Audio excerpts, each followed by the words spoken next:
ക്രിസ്തുയേശുവിൻ്റെ നിസ്തുല നാമത്തിൽ എല്ലാവർക്കും സ്നേഹവന്ദനം. ഇന്നത്തെ നമ്മുടെ ധ്യാനത്തിനായി വിശുദ്ധ മത്തായി എഴുതിയ സുവിശേഷം 12-ാം അധ്യായം 43 മുതൽ 45 വരെയുള്ള വാക്യങ്ങൾ. മത്തായി 12:43 മുതൽ 45 വരെ. അശുദ്ധാത്മാവ് ഒരു മനുഷ്യനെ വിട്ട് പുറപ്പെട്ട ശേഷം നീരില്ലാത്ത സ്ഥലങ്ങളിൽ കൂടി തണുപ്പ് അന്വേഷിച്ചുകൊണ്ട് സഞ്ചരിക്കുന്നു. കണ്ടെത്തുന്നില്ല താനും. ഞാൻ പുറപ്പെട്ടു പോന്ന എൻ്റെ വീട്ടിലേക്ക് മടങ്ങിച്ചെല്ലും എന്ന് അവൻ പറയുന്നു. ഉടനെ വന്ന് അത് ഒഴിഞ്ഞതും അടിച്ചുവാരി അലങ്കരിച്ചതുമായി കാണുന്നു. പിന്നെ അവൻ പുറപ്പെട്ട് തന്നിലും ദുഷ്ടതയേറിയ വേറെ 7 ആത്മാക്കളെ കൂട്ടിക്കൊണ്ടുവരുന്നു. അവരും അവിടെ കയറി പാർക്കുന്നു. ആ മനുഷ്യൻ്റെ പിന്നത്തെ സ്ഥിതി മുമ്പിലത്തേതിലും വല്ലാതെയാകും. ഈ ദുഷ്ട തലമുറയ്ക്കും അങ്ങനെ ഭവിക്കും. കർത്താവിൻ്റെ പരിശുദ്ധ നാമം വാഴ്ത്തപ്പെടട്ടെ. വളരെ ശ്രദ്ധേയമായ ഒരു യാഥാർത്ഥ്യമാണ് കർത്താവ് ഇവിടെ പങ്കുവയ്ക്കുന്നത്.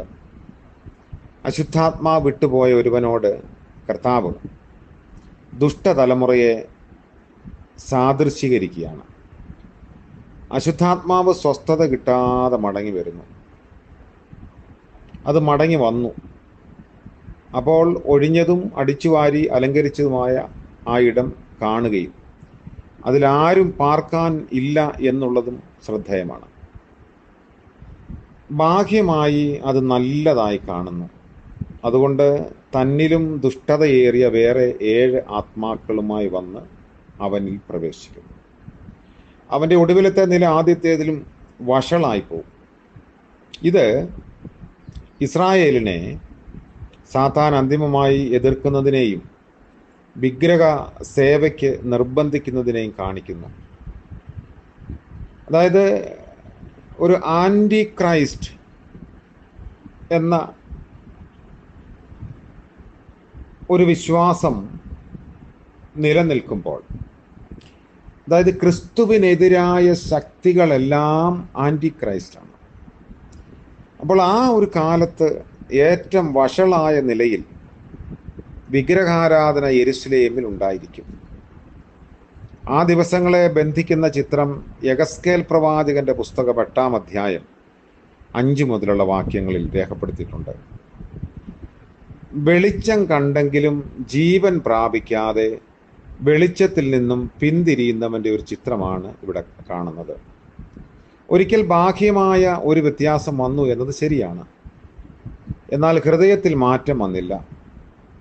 ക്രിസ്തു അവൻ്റെ ഹൃദയത്തിൽ പ്രവേശിച്ചില്ല. അലസനായ മനുഷ്യൻ്റെ ജീവിതവും ഹൃദയവും സാത്താൻ്റെ പണിപ്പുരയാണ്. അതുകൊണ്ട് സാത്താൻ്റെ പിടിപാടിൽ നിന്നുള്ള വിമോചനത്തിനുള്ള ഏകമാർഗം ക്രിസ്തീയ പ്രവർത്തനമാണ്. ഒരു കൃഷിത്തോട്ടത്തിൽ കള വർദ്ധിക്കാതെ സൂക്ഷിക്കാനുള്ള ഏറ്റവും നല്ല മാർഗം ആദായകരമായ ഫലസസ്യാദികളെ കൊണ്ട് ഒഴിഞ്ഞു കിടക്കുന്ന സ്ഥലങ്ങൾ നിറയ്ക്കുക എന്നുള്ളതാണ്. നമ്മൾ നന്നായി കൃഷി ചെയ്യാൻ ഭൂമിയൊക്കെ ഒരുക്കി കിളച്ച് വൃത്തിയാക്കിയിടും. അതിൽ നമ്മൾ ആഗ്രഹിക്കുന്നത് നടാതെ അങ്ങനെ തന്നെ അത് വിട്ടുകളഞ്ഞാൽ മുൻപുണ്ടായിരുന്നതിനേക്കാൾ കൂടുതൽ കള അവിടെ വളരും. ഇങ്ങനെ തന്നെയാണ് നമ്മുടെ ഹൃദയം. മനുഷ്യൻ്റെ ഹൃദയം ഇങ്ങനെയാണ് എന്ന് കർത്താവ് നമ്മെ പഠിപ്പിക്കാൻ ശ്രമിക്കുന്നു. അതുകൊണ്ട് ഹൃദയം ശുദ്ധമാക്കുമ്പോൾ അത് കാലിയാക്കിയിടാതെ ദൈവവചനത്താൽ നിറയ്ക്കപ്പെട്ടതായിരിക്കണം.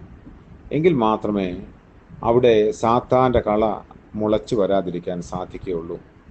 മത്തായി എഴുതിയ സുവിശേഷം 13-ാം അധ്യായത്തിൽ ബാക്കി കർത്താവ് ഒരു ഉപമ പറയുന്നുണ്ട്. യജമാനൻ്റെ കൃഷിസ്ഥലവും ഗോതമ്പ് നട്ടതും അതിൻ്റെ വിളവെടുക്കാൻ പോകുന്നതെല്ലാം അവിടെ രേഖപ്പെടുത്തിയിട്ടുണ്ട്. അതുകൊണ്ട് ഈ ഒരു വേദഭാഗം തീർച്ചയായും നമ്മുടെ ആധ്യാത്മിക ജീവിതത്തിൽ വളരെ പ്രാധാന്യമുള്ളതാണ്. നമ്മുടെ ഹൃദയങ്ങളെ ശുദ്ധീകരിക്കുകയും അവിടെ ദൈവവചനം കൊണ്ട് നിറയ്ക്കുകയും ചെയ്യാൻ കർത്താവ് നമ്മളെ സഹായിക്കട്ടെ. നമുക്ക് പ്രാർത്ഥിക്കാം. കർത്താവേ, സ്നേഹവാനായ ദൈവമേ, മനോഹരമായ പ്രഭാതം ദാനമായി നൽകിയല്ലോ. നന്ദിയോടെ സ്തോത്രം. അവിടുത്തെ കരുണയിലടിയങ്ങളെ ആശ്രയിക്കുന്നു.